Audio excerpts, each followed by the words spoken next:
আসসালামু আলাইকুম। আজকে আমি নবম দশম শ্রেণীর 5.2 অধ্যায়ের 15 নম্বর অঙ্কটি করব। এটা একটি সমাধান অঙ্ক। তাহলে অঙ্কটি শুরু করা যাক। এখানে অঙ্কটি আমি তুলে রাখছি এবং শুরু করে দিচ্ছি সমাধান করার ক্ষেত্রে এখানে বা লিখতে হয়। আচ্ছা, লিখলাম বা। এবার বাম পাশে আমরা শুধু রাখবো 6 × x - 2 ডিভাইডেড x - 6, এটা সেটা শুধু বাম পাশে রাখবো। এবং ডান পাশে 1 আগে থেকে ছিল, আমরা বাম পাশ থেকে x - 2 ডিভাইডেড x + 2 রাশিটি নিয়ে আসছি। যেহেতু এক পাশের রাশি আরেক পাশে নিয়েছি, সেজন্য চিহ্নের পরিবর্তন হয়েছে। বা এবার আমরা বাম পাশে যেমন ছিল তেমনই রেখেছি, কোনো কাজ করছি না, শুধু ডান পাশে কাজ করব। ডান পাশে এখন লক্ষ্য করেন 1 এর নিচে হর 1 আছে এবং x - 2 লব এর হর হলো x + 2।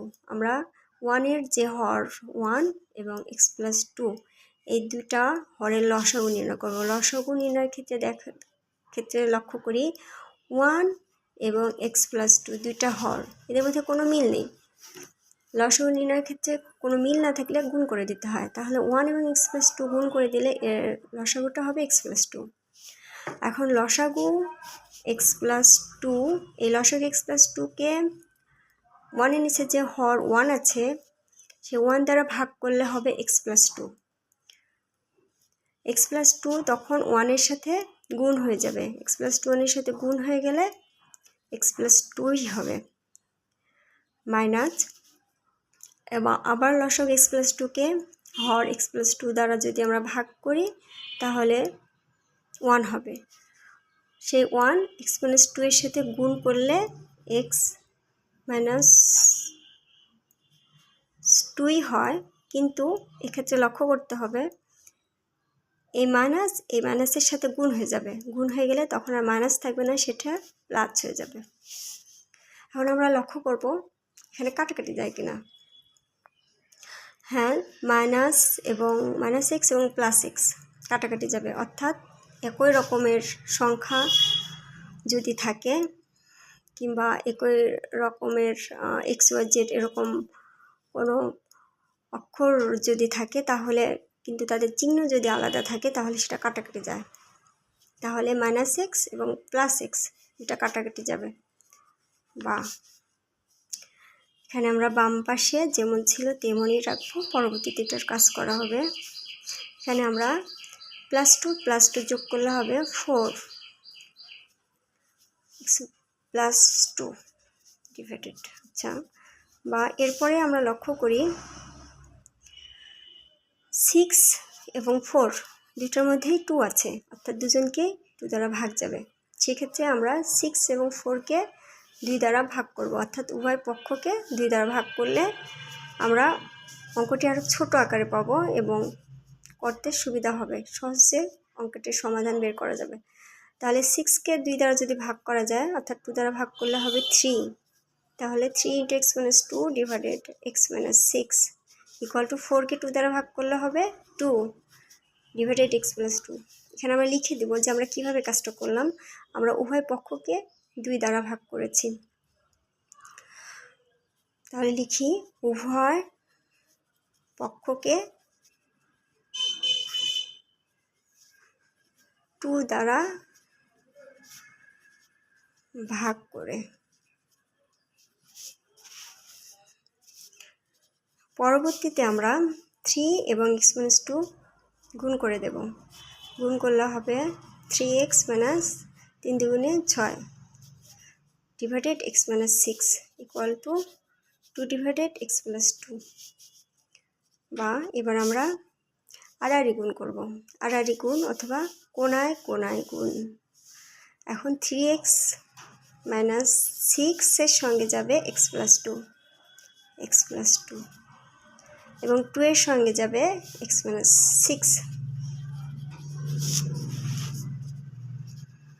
বা এখন আমরা 3x দিয়ে x + 2কে গুণ করে দেব এবং পরবর্তীতে -6 দিয়ে x + 2কে গুণ করব। তাহলে 3x দিয়ে x + 2 কে গুণ করলে 3x এবং x আগে গুণ করলে 3x square 3x square 3x দিয়ে আবার 2 কে গুণ করলে 3 দুগুণে 6 অর্থাৎ 6x। এবার -6 দিয়ে x + 2 কে গুণ করলে -6 দিয়ে x কে গুণ করলে -6x -6 দিয়ে 2 কে গুণ করলে -12 6 দুগুণে 12 ইকুয়াল টু এবার 2 দ্বারা x - 6 কে গুণ করব 2 দ্বারা x কে গুণ করলে 2x 2 দ্বারা 6 কে গুণ করলে -6 দুগুণে 12। এবার আমরা লক্ষ্য করব কাটাকাটি যায় কিনা। হ্যাঁ, একই রকম সংখ্যা কিন্তু চিহ্ন আলাদা হলে কাটাকাটি যাবে। সেক্ষেত্রে -6x এবং +6x এটা কাটাকাটি যায়। তাহলে থাকবে 3x স্কোয়ার -12 ইকুয়াল টু ডান পাশে থাকবে 2x - 12 বা এবার আমরা বাম পাশেরটা যেভাবে আছে সেভাবেই রাখছি, শুধু ডান পাশেরটা বাম পাশে নিয়ে আসছি, ফলে চিহ্নে পরিবর্তন হয়েছে। +2xটা -2xে পরিণত হয়েছে এবং -12কে আমরা লিখব +12 ইকুয়াল টু 0। এ পাশে আর কিছুই থাকবে না, সেজন্য 0 লিখতে হবে। বা এবার আবার আমরা লক্ষ্য করব এবার কোনো কাটাকাটি যায় কিনা। হ্যাঁ, কাটাকাটি যাচ্ছে। +12 এবং -12 কাটাকাটি যাবে।